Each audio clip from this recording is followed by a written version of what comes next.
warahmatullahi wabarakatuh. Waalaikumsalam warahmatullahi wabarakatuh. Yang terhormat Bapak dan Ibu Fasil Kementerian Mendalam tahun 2025, Bapak Ibu Kepsek yang saya hormati, pertama-tama marilah kita panjatkan puji syukur kehadirat Allah Subhanahu wa Ta'ala, yang mana berkat rahmat beliau kita pada hari ini masih diberi kesehatan dan kesempatan sehingga kita bisa berkumpul di SMP 1 Beneh.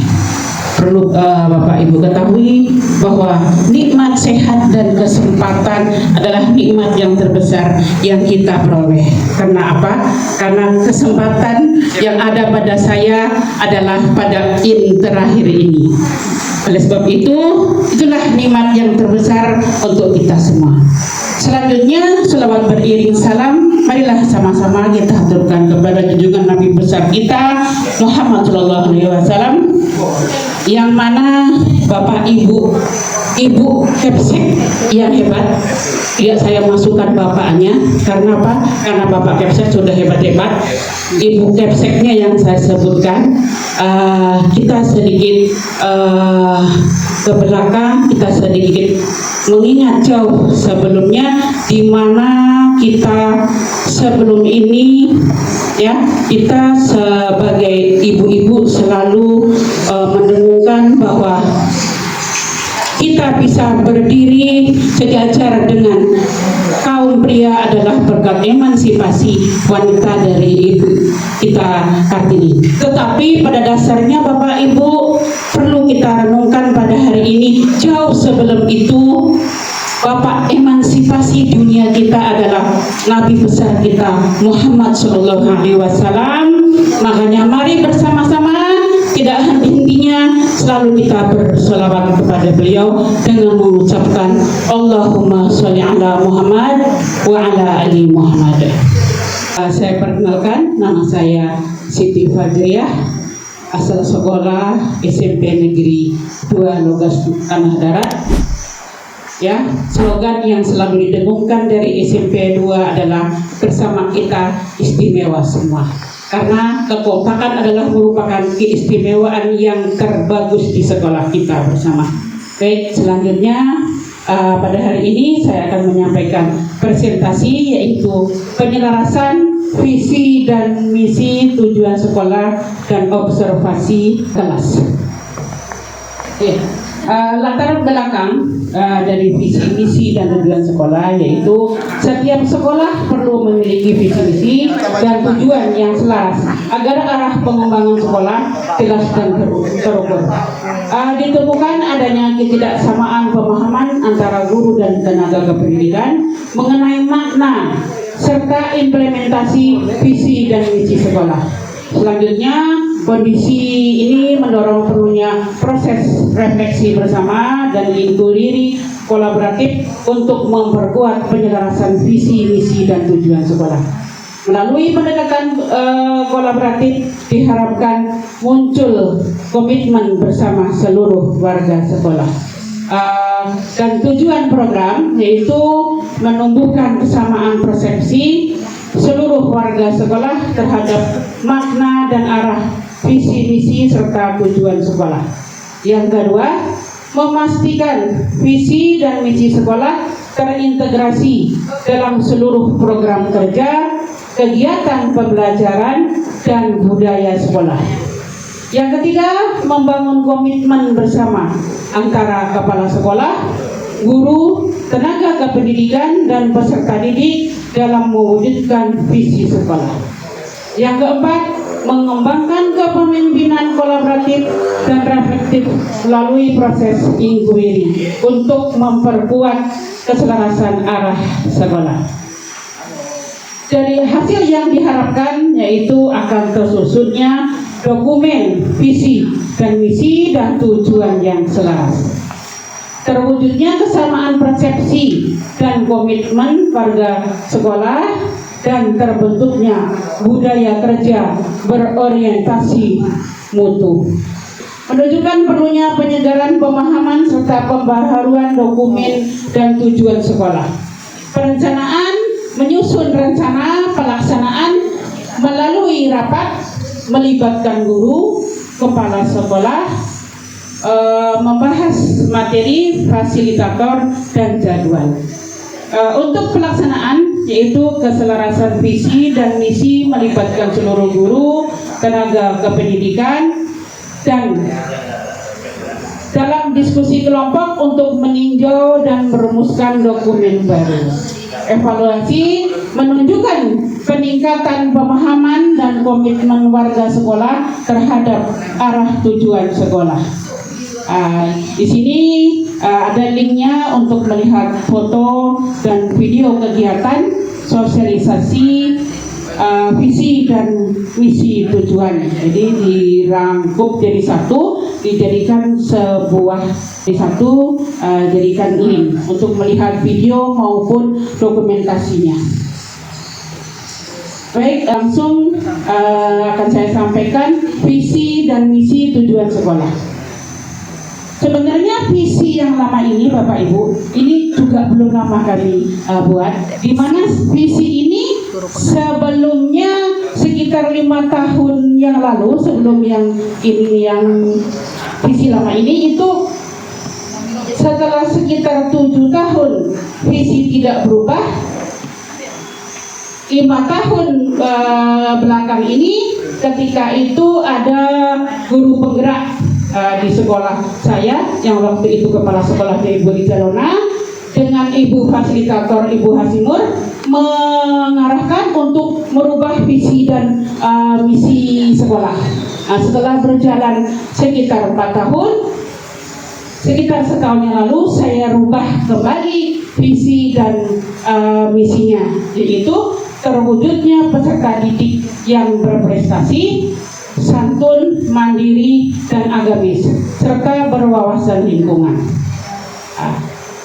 Visi misi yang terbaru, terwujudnya murid yang berpengetahuan luas, santun, agamis, mandiri melalui pembelajaran mendalam yang kreatif, inovatif, dan ramah lingkungan.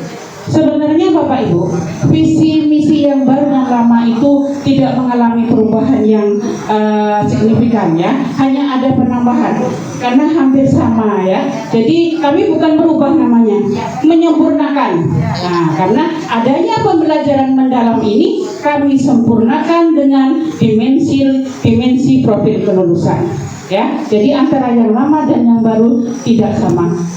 Cuma targetnya, ya, targetnya lebih ditingkatkan. Ini mohon maaf kalau Pak Hendra tadi dia tidak mau menyebutkan prestasi sekolahnya. Kalau saya sengaja saya sebutkan karena apa? Untuk menumbuhkan semangat Bapak Ibu Kepsek mencontoh, ya.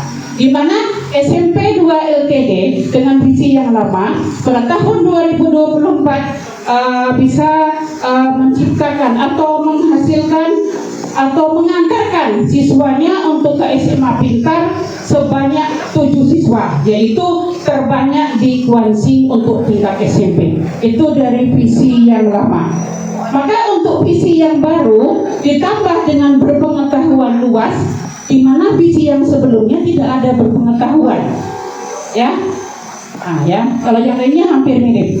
Yang baru ada berpengetahuan. Dalam arti akan ada yang kami tingkatkan, yaitu meningkatkan prestasi anak, baik di bidang ilmu pengetahuan maupun di bidang prestasi non akademik. Nah, untuk saat ini sudah mulai terwujud, ya, baik dengan visi lama maupun yang terbaru. Dimana kalau visi yang terbaru ini di bidang agamis mulai kami jalankan dalam setengah bulan ini. Maaf Bapak Ibu, apa yang kami targetkan untuk agamis, setelah berjalan sekian tahun, bidang keagamaan kami itu yaitu kultum, Baca Yasin, saya dengarkan setiap Jumat itu dari banyaknya guru saya yang 20 orang dengan siswa 240, itu lebih keras suara gurunya. Saya dengarkan satu persatu, ternyata banyak yang nggak baca. belum pandai membaca. Makanya sekarang saya ubah polanya, ya. Setiap jam terakhir 1 jam semua kelas membaca Al-Quran. Baru berjalan 2 minggu ini. Karena ini mohon maaf, kalau untuk perbedaan di bidang agama antara sekolah bawah dengan sekolah atas memang jauh. Antara orang Jawa, ini mohon maaf saya orang Jawa, dengan orang kampung itu memang jauh. Kalau orang kampung memang di bidang seni baca Al-Quran saya akui hebat, ya. Agak jauh berbeda dengan orang Jawa. Kalau orang Jawa agak sedikit ya Pak Oyong ya, karena kita sama-sama orang atas ya. Karena saya ada beberapa siswa orang kampung memang hebat, pindahan dari bawah. Iya, itu tujuan kami. Selanjutnya kita lanjut ke program kedua, yaitu observasi kelas. Tujuan programnya mengembangkan praktek observasi kelas yang reflektif dan kolaboratif. Yang kedua, meningkatkan kompetensi guru dalam refleksi pembelajaran, mendorong budaya belajar profesional antar guru, meningkatkan kualitas pembelajaran dan hasil belajar peserta didik.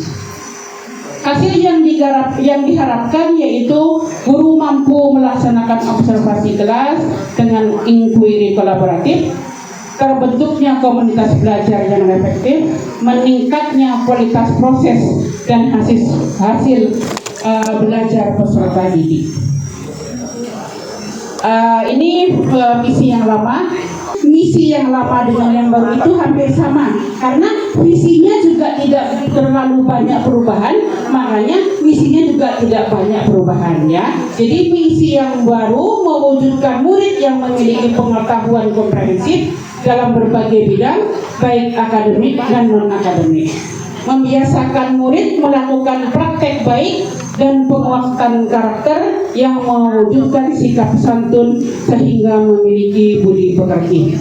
Melaksanakan kegiatan keimanan dan ketakwaan kepada Tuhan Yang Maha Esa melalui penanaman budi pekerti dan program kegiatan keagamaan dengan membudayakan perilaku agamis dalam berbagai aspek kehidupan di sekolah. Melaksanakan pelaksanaan kemandirian murid melalui kegiatan pembiasaan, kewirausahaan, dan pengembangan diri yang terencana dan berkesinambungan. Mewujudkan pembelajaran menyenangkan dan mendorong murid untuk berpikir kreatif dan inovatif. Mewujudkan kemampuan murid untuk menerapkan ide-ide baru yang terintegrasi dengan teknologi. Mewujudkan lingkungan sekolah ramah anak yang bebas perundungan dan kekerasan. Mewujudkan lingkungan sekolah yang nyaman, aman, rindang, dan bersih dengan membudayakan cinta lingkungan dengan semangat gotong royong. Tujuan lama juga hampir sama dengan tujuan yang baru. Saya singkat-singkat saja membacanya. Tujuan yang baru meningkatkan prestasi akademik dan non-akademik guna terwujudnya prestasi peserta didik yang berprestasi, yang religius dan berkarakter.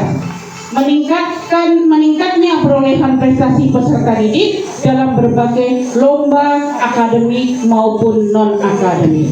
Mengimplementasikan pembelajaran yang mendalam, pengalaman belajar yang bermakna, meningkatkan budaya santun, terbentuknya murid yang mandiri, dan terciptanya budaya perilaku saling menjaga antar murid. Kegiatan program 2 yaitu ada analisis awal, ada perencanaan, ada pelaksanaan, dan ada evaluasi. Yang terakhir adalah ini video dijadikan satu link, yaitu video praktek pembelajaran maupun foto-foto. Mungkin ini saja yang dapat saya sampaikan presentasi saya pada hari ini. Saya akhiri. Assalamualaikum warahmatullahi wabarakatuh.